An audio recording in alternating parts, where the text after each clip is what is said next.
ኣብሄር ኣብ ናይ ጾም 40 ግዜ ናይ ሕማማትን ሞትን ስቅያትን ናይ ክርስቶስ ነስተንትነሉ ብሉጽ ግዜ ስለ ዘሎና ሎሚ ከዓ ናበይ ክመርሐኩም ናብ ቀራንዮ በተሓሳስባና ናብ ቀራንዮ ክንኣቱ ኣብ ቀራንዮ ኣብቲ እግሪ መስቀል ናይ ክርስቶስ ክንከውን ምእንቲ ንሎሚ ተሰናዲልና ዘሎ ትምህርቲ ንድሕነትና ዝተኻዕወ ደም ኢየሱስ ህይወት ዘለዎ ዘለዓለማዊ መተዓረቂ እዩ ዝብል እዩ። ንድሕነትና ዝተኻዕወ ደም ኢየሱስ ህይወት ዘለዎ ዘለዓለማዊ መተዓረቂ ዝብል ሓሳብ ኢና ክነስተንትን ነዚ መንቀል ክኾነና ንሙሉእ መዓልቲ ተስተንትንዎ ቃል እግዚኣብሔር ካብ ዕብራውያን 9 ካብ ቁጥሪ 17 ክሳብ ፍጻሜ እዩ። ዕብራውያን 9 ካብ 17 ክሳብ ፍጻሜ እዩ። ካብዚ ሓሳብ ዝነቒለ እምበኣር ነዛ ንድሕነትና ዝተኻዕወ ደም ኢየሱስ ህይወት ዘለዎ ዘለዓለማዊ መተዓረቂ ትብል ብዘይ መጠን ኣገዳሲ ዝኾነት ቃል ክንምሃር ኢና። እግዚኣብሔር ዝተመስገነ ይኹን እምበኣር ኣብ ደሙ ህይወት ኣሎ። እዚኣ ተቐዳመይቲ ኣስተንትኖና ኣብ ደም ኢየሱስ ክርስቶስ እንታይ ኣሎ? ህይወት ኣሎ። ኣብ ደም ኢየሱስ ክርስቶስ ህይወት ኣሎ። ነፍሲ ስጋ ኣብ ደም እዩ። ነፍሲ ስጋ ኣብ ደም እዩ። ህይወት ኣብ ደም እዩ ዘሎ። ሕድገት ሓጢአት ዝርከብ ኣሕዋተይ ብደም እዩ። ነቲ ነፍሲ ናይ ነፍሲ ወከፍና ዘላትና ነፍሲ ዘተዓርቃ ከዓ እቲ ደም እዩ። ኣብ ዘለማውያን 17:11 ተመልከትና ኣነ ድማ ኣብ ልዕሊ መሰውኢ ንነፍሳትኩም ምንቲ ከተዓርቕ ኢለ ሃብኩኹም ይብል ቃል እግዚኣብሔር። ኣነ ድማ ኣብ ልዕሊ መሰውኢ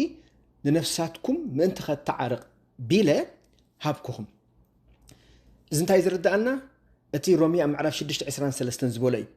ከመይ ዓስባ ሓጢአት ሞትዩ ወህበት ጸጋ ኣምላኽ ግና ብኢየሱስ ክርስቶስ ጎይታና ናይ ዘለዓለም ህይወት እዩ። ስለዚ ክርስቶስ ደሙ ኣፍሲሱ ኣብ ክንዳና ሞይቱ ነዚ ቅፅዓት እዚ ከም ዝኸፈለልና እዩ ዘረዳእና ዝጥቕሲ።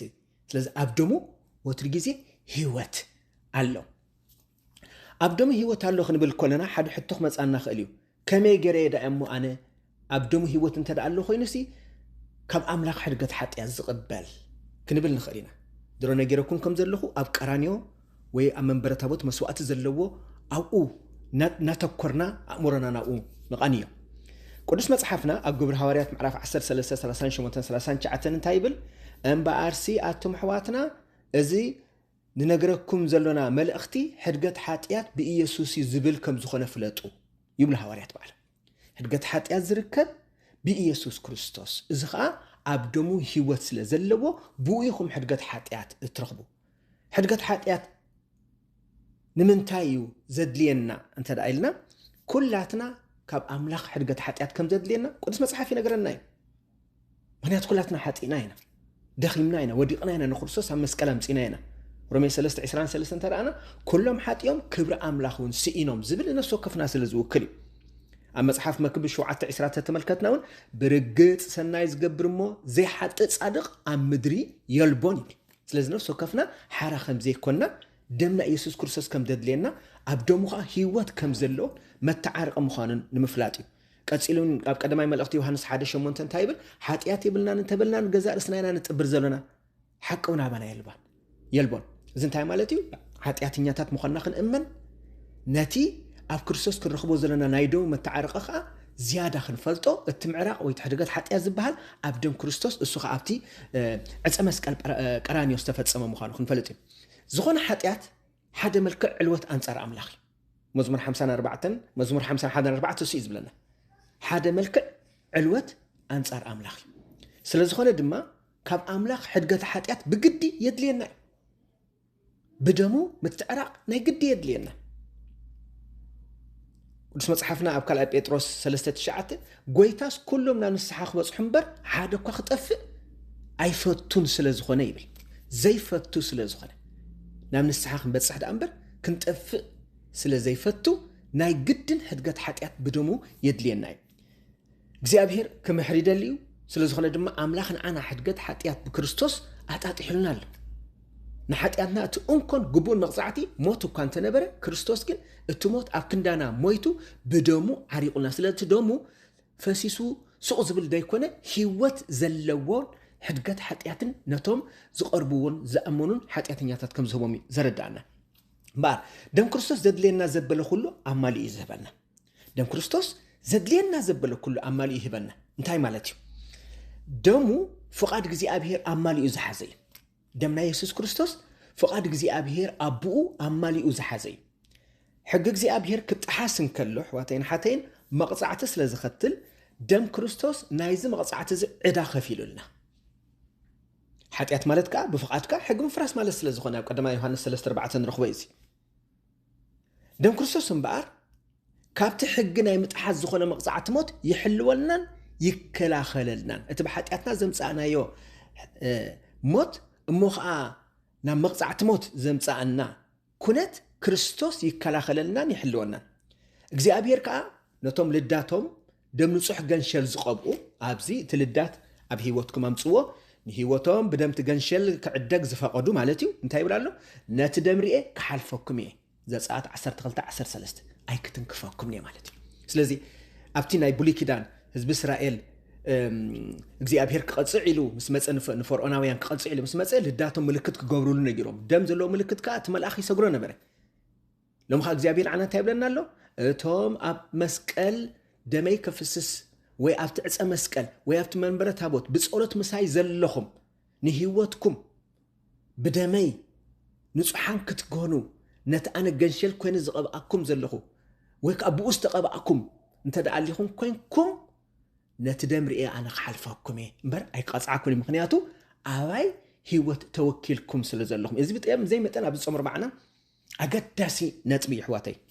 أبرأي حد 17 ترى أنا أي تفرح أنا اتقدمين تدحروين اتحياوين يمو مويتون نبركو إنه أنزل علم حياوي قبل الموتن سيولن كان تايلن نيلو سلطان علن سلازي نتي قبل الموتن سيولن سلطان زلو أملاخ مويتز نبرمو زل علم حياو زخونه قدمين دحراين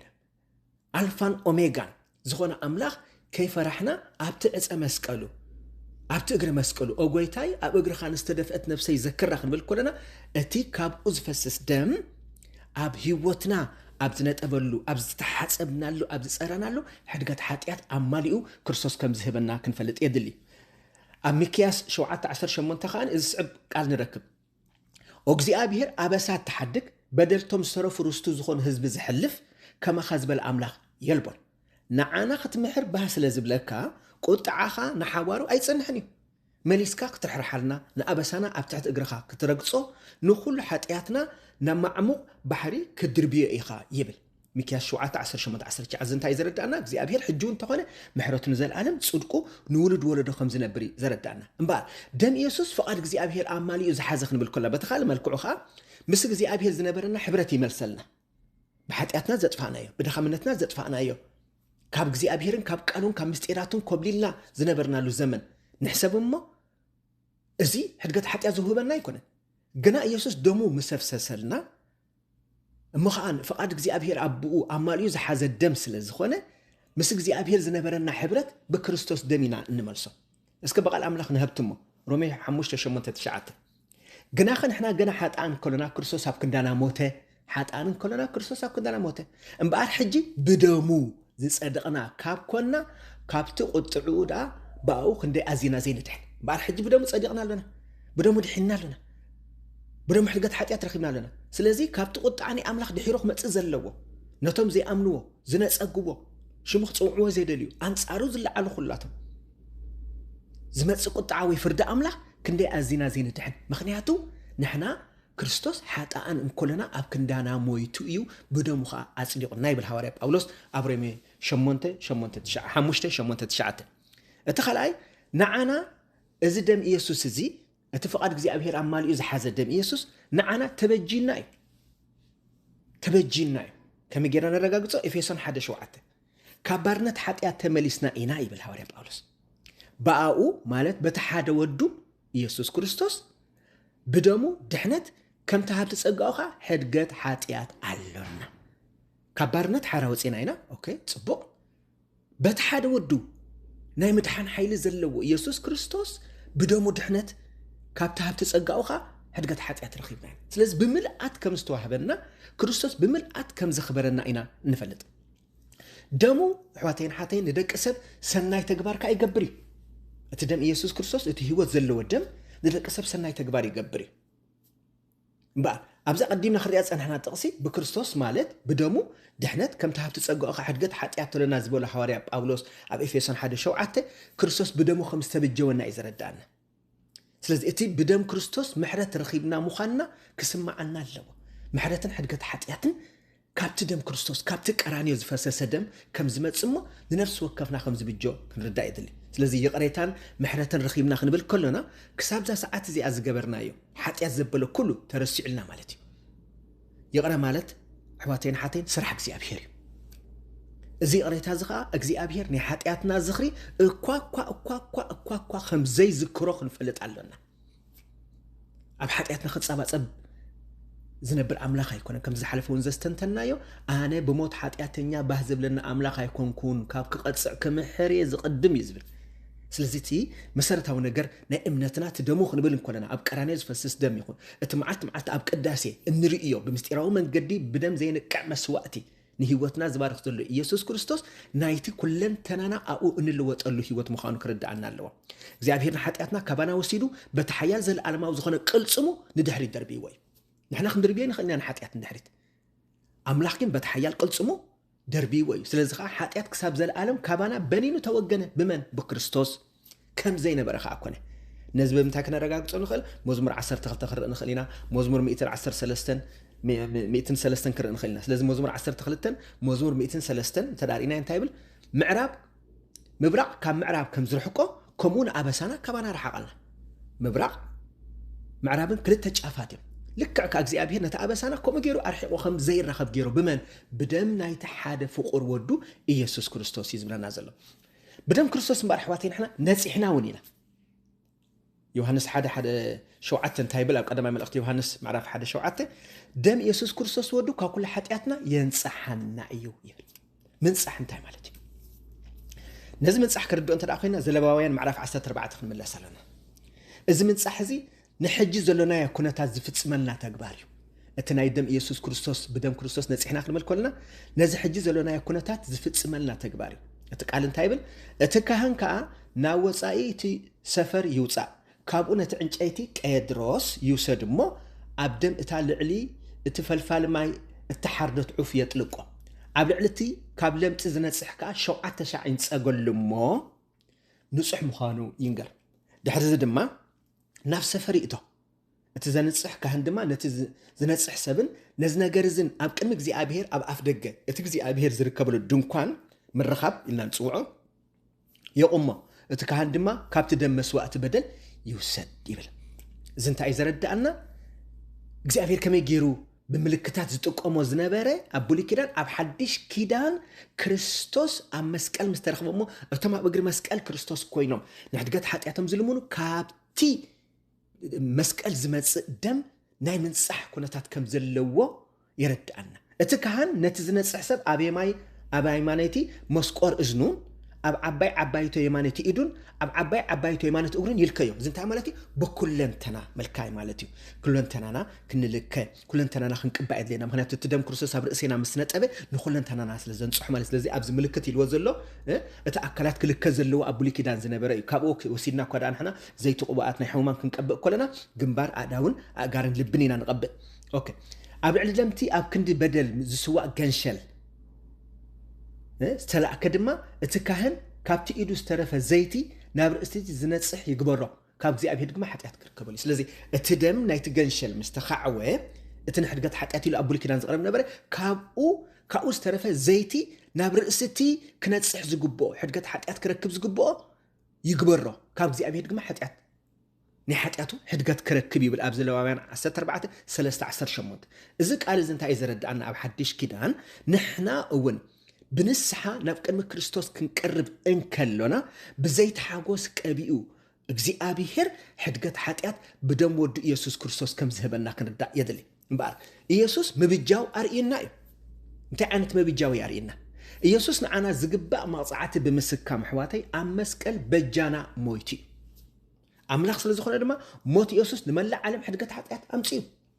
عالم كدحن يسوع ناي قدن كموت نيرو ዓለም ሕድገት ሓጢኣት ክረክብ ኢየሱስ ደሙ ከፍስስ ነይርዎ መርገም ባርያ ኮይኑ ኣብ መስቀል ቀራንዮ ክቕርብ ነይርዎ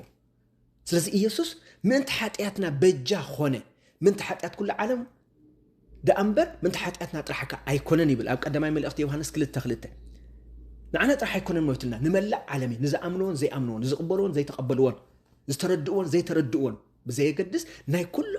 ሰብ ሓጢኣት ኣብ መስቀል ኣውዒልዎን እዚ ኣምላኽ ዝምበኣር ሎሚ ኣብ ቀራንዮ ክንሓስበን ኮለና ናይ ዝሓለፈ ናይ ባርነት ህይወትና ከም ዘንጽሐና ዘመልክት እዩ ባርነት ህይወትና ንዓለም ስጋ ሰይጣን ዝተገዛእናዮ ነይሩ እንትደኣ ኮይኑ ካብ ኣምላኽ ዝረሓቕናዮ ነይሩ እንትደኣ ኮይኑ ንዓኡ እዩ ኣብ መስቀል ሞይትሉ ባር ይቕረ ምባል ናይ ዝሓለፈ ግዜ ዝፈጸምና ሓጢኣት እዩ ዘመልክት ኣምላኽ ይቕረ ዝበለና ናይቲ ዝሓለፈ ኩነታትና ክሳብ ለይትሎሚ ዘሎ ይቕረ ከም ዝበለና ምንጻሕ ድማ ሕጂ ኣብ ዘለናዮ ግዜ ብናይ ሓጢኣት ኩነታት እዩ ዘመልክት ስለዚ እቲ ይቕረ ምባል እግዚኣብሔር ይቕረ ኢሉና እዩ ምንጻሕ ግን እቲ ደሙ ዘለዓለማዊ ስለ ዝኾነ ኣብዚ ዘለናዮ ግዜ ኣብዛ ሕጂ ሰዓት እዚኣ ኣብዛ ኩነት እዚኣ ብናይ ሓጢኣት ኩነታትና ምንጻሕ ከም ንረክብ ይነግረና እስከ ዕብራውያን 9:14 ንርኣይ ደም እቲ ብዘለዓለማዊ መንፈስ ገይሩ ገዛእ ርእሱ ብዘይ ኣበር ንእግዚኣብሔር ዘቕረበ ክርስቶስ ደም እቲ ብዘለዓለማዊ መንፈስ ገይሩ ገዛእ ርእሱ ብዘይ ኣበር ንእግዚኣብሔር ዘቕረበ ክርስቶስ ግዳ ነቲ ሕያው ኣምላኽ ምእንቲ ኸነገልግል ንሕና ኣብ ዘለናዮ ግዜ ኣብ ዘለናዮ ኩነት ንሕልናና ካብ ሞት ዘስዕብ ግብሪ ክንደይ ኣዝዩ ዘየንጽሖ ስለዚ ንእግዚኣብሔር ብቕንዕና ኸነገልግሎ ኣብ መቕደሱ ብመንፈስ ሓቅን ከነገልግሎ እቲ ኣበር ዘይብሉ ዘለዓለማዊ ደም ሒዙ ኣብ ቅድሚ እግዚኣብሔር መስዋዕቱ ዘቕረበ ክርስቶስ ንዓና ነቲ ሕያው ኣምላኽ ምእንቲ ኸነገልግል ካብ ሞት ዝስዕበና መቕጻዕቲ ሓራ ምእንትን ክንከውን እዚ ደም እዚ ኣንጺሕና እዩ ይብል ዕብራውያን 9:14 ኢየሱስ ብደሙ ምብጃው ዘርአየና ምኽንያት በዚ ምኽንያት እዚ ቀፂሉ መጽሓፍ ዕብራውያን ምዕራፍ 10:19-22 ስለዚ ኣሕዋተይ ሳላ ደም ክርስቶስ ናብ ቅድስተ ቅዱሳን ዝእቱ እምንቶ ረኺብና ኢና ኢየሱስ ደሙ እንተዘይፍስሰልና ንቤተ ክርስቲያን ኣይማእተና ኢየሱስ ደሙ እንተዘይፍስሰልና እንተዘይዕድገና እንተዘይድሕነና ንስሓ ኣይምትቐበልና ጥምቀት ኣይምትቐበልና ሜሮን ኣይምትቐበልና ቁርባን ኣይምትቐበልና ክህነት ኣይምትቐበልና ብርእሱ እውን ቤተ ክርስቲያን ኣይመሰረተን ነይሩ ስለዚ እቲ ናይ ደም ናይ ኢየሱስ ክርስቶስ ነዚ ዓበይቲ ምስጢራት 7 ምስጢራትን ብዓባያኻ ኣካል ዝኾነት ቤተ ክርስቲያን ፈጢሩ እናኣተወ ከዓ በቲ መጋረጃ ማለት ብሰብነቱ ዝተኸፍተ ሓድሽ ሕያው ዝኾነ መንገዲ ኣቢልና ኢና እቲ ናይ ብሉይ ሓሊፉ እንሆ ሓድሽ ኮይኑ ዝብል ሐዋርያ ጳውሎስ ኣብ ሮሜ 8:1 ይፍጸማሉ ማለት እዩ ኣብ ቤት ኣምላኽ ከዓ ሕጂ እምበኣር ሕጂ እውን እንተኾነ ዓብይ ካህን ኣለና ሊቀ ካህናት ኣለና ኣብ መቕደስ እግዚኣብሔር ምስኣተና ኣብ መንበረ ታቦት ምስ ጠመትናዮ ንቅዳሴ ይኹን ንኣምልኾ ኣዶሬሽን ክንከይድ እንከለና ዓብ ሊቀ ካህናት ኢየሱስ ክርስቶስ ኣለና ስለዚ ነፍሲ ወከፍና በዲለ ካብ ዝብል ሕልና ልብና ኣንጺሕና ሰብነትና ብንጹሕ ማይ ሓጺብና ብቑኑዕ ልብን ብሙሉእ እምነትን ናብ ኣምላኽ ነቕረብ ይብል ስለዚ እንታይ ማለት እዩ ናይ ንስሓ ህይወት ክህልወና ናብ ኣምላኽ ክንነጽሕ ሰብነትና እውን ከይተረፈ ብንጹሕ ማይ ሓጺብና ክንቀርብ እዚ መንገድታት እዚ ብሳላ ደም ክርስቶስ ናብቲ ቅድስተ ቅዱሳን ዘይቀረብ ዝነበረ ኣብ ዓመት ሓደ ግዜ ጥራሕ ዝኽፈት ነበረ ንሕና ግን ሎሚ ብነፃ ዕለታዊ እናኣተና ንክርስቶስ ኣብ መቕደሱ ከነምልኾ ናይቲ ጀማርን ደምዳምን ዝኾነ እምነትና ክርስቶስ ንኽተሎ ኣለና ስለዚ እንታይ ዝሓትት ዘሎ እዚ ደም ክርስቶስ ንዓና ሜታኖያ ትብል ቃላነ ዘመናት ዝጥቀመላ ሜታኖያ ትብል ቋንቋ ብግሪክ እንታይ ማለት እዩ ሱር በተኻዊ ህይወት ብደም ክርስቶስ ጥራሕ ምዃኑ ፈሊጥካ ኣብ ምስጢራት ቤተ ክርስቲያን ሰጢምካ ምንባር ዘመንና ዝሓቶ ፍሉይ ጥበብ እዩ ደግሞ ሜታኖያ ማለት ሱር በተኻዊ ህይወት ብደም ክርስቶስ ጥራሕ ምዃኑ ፈሊጥካ ኣብ ምስጢራት ቤተ ክርስቲያን ሰጢምካ ብምንባር ዘመንና ዝሓቶ ፍሉይ ጥበብን ኣገባብን ናይ ወዲ ክርስትና እዩ ስለዚ ነዚ ክርስቶስ በቲ ሕያው ዝኾነ ደሙ ዘለዓለማዊ ደሙ እሞኸ ህይወት ዘለዎ ደሙ ካብ ተበጀወና ናይ ህይወት ለውጢ ጌርና ክንቀርቦ እዩ ነቲ ብደሙ ዝተዓረቐና ጌታ ኢየሱስ ክርስቶስ እንታይ ኢልና ኢና ንጽሊ እዚ ስዕብ ጸሎት ክንጽሊ ኢና ኦ እግዚኣብሔር ኣምላኸይ ኣብ ቅድሜኻ ብኹለንተናይ ከም ዝሓጣእኩን ናይ ሓጢኣት መቕጻዕቲ ከም ዝግባአንን እፈልጥ ኣለኹ ገናኸ ኣብኡ ማለት ኣብ ወድኻ ብምእማን ሕድገት ሓጢኣት ክረክብ ኢለ ንጎይታ ኢየሱስ ክርስቶስ በጃይ ኣብ መስቀል ደሙ ኣፍሲሱ ከም ዝሞተለይን ከም ዘድሓነንን ሙሉእ እምነት ኣለኒ እንሆ ስለቲ ዘደንቕ ጸጋኡን ምሕረቱን ወትሩ ኣመስግኖ ኣብ ምስጢረ ንስሓ ጎይታይን ኣምላኸይ ንዝገበርካለይ ሙሉእ ናይ ሓጢኣተይ ሕድገትን ስርየትን መላእ ዘመነይ ብተኣማንነት ከገልግሎ ቁርጽ ፍቓድ ገብር ኣለኹ እናበልና ወትሩ ግዜ ነዚ ጸሎት እዚ ክንለማመዶን ክንጽልዮን ኣለና ስለዚ እቲ ንድሕነትና ዝተኻዕወ ደም ኢየሱስ ክርስቶስ ሕዋቴን ሓቴን ህይወት ዘለዎ ዘለዓለማዊ መተዓረቀ ስለ ዝኾነ ክርስቶስ ከዓ ብዘለዓለማዊ ደሙ ከም ዘተዓርቀናን ከም ዘማልደልናን ቀጺሉን እናማለደ ከም ዝነበር ሓሲብና ብሓቂ ሎሚ ኣብ ቀራንዮ ንክርስቶስ ክንጥምተም ኮለና በቲ ኩሉ መለክዒታቱ ቀራንዮ ዝህበና ትምህርትን ፍልጠትን ብምርዳእ ኦ ጎይታይ ዝሓለፈ ህይወተይ ኣብ ምሕረትካ ሁሉ ህይወተይ ኣብ ጸጋኻ መጻኢ ህይወተይካ ኣብ ኢድካ ይኹነለይ በቲ ዘለዓለማዊ መተዓረቀ ዝኾነ ህይወት ዘለዎ ደምካ ስለ ዝተበጀኻኒ ኪዳን ስለ ዝኸፈትካ እቲ ናይ ህይወተይ ብሉይ ዝነበረ ኣነባብራ ዓጺኻ ሓድሽ ኪዳን ምስኻ ክነብር ብቓልካን ብምስጢራትካን ተኣሳሲረ ኣብታ ብደምካ ዘጥረኻ ቤተ ክርስቲያን ሰጢመ ክነብር ተብቃዓኒ ዘለኻ ኣምላኸይ ሎሚ እውን ኣብ ዝሕማማትካን ስቅያትካን ሞትካን ዘስተንትነሉ ዘለኹ ናይ ጾም 40 ዓብይ ጾም ነቲ ኣርጊት ሰብነተይ ኣርጊት ተሓሳስበይ ኣርጊት ኣነባብራይ ኣርጊት ኩለንተናይ ኣብ ዓርቢ ስቕለ ሰቒለ ምሳኻ ሞይተ ብትንሳኤ ከኽብረካ ብደምካ መተዓርቆ ኮንካን ዘለዓለም ምሳኻ ናትካ ኣባልካ ክትገብረኒ ኪዳነይ ኣጽኒዐ ከዓ ክሳብ ዘለዓለም ክስዕበካ በቲ ዝሃብካኒ ናይ ደም መሰልን በቲ ዝሃብካኒ ናይ ምትዕራቕ ሓይልን በቲ ዝሃብካኒ ጸጋን ዘመነይ ሙሉእ ክኽተለካ ኢየሱሰይ ቅዱስ ፈቃድካ ይኹነለይ ብምባል ናብ እግዚኣብሔር ክንቀርብን ምስ እግዚኣብሔር ሓቢርና ክንሰርሕን እግዚኣብሔር ኣምላኽና ቅዱስ ፈቃዱ ይኹነልና ኢየሱስ ክርስቶስ ይመስገን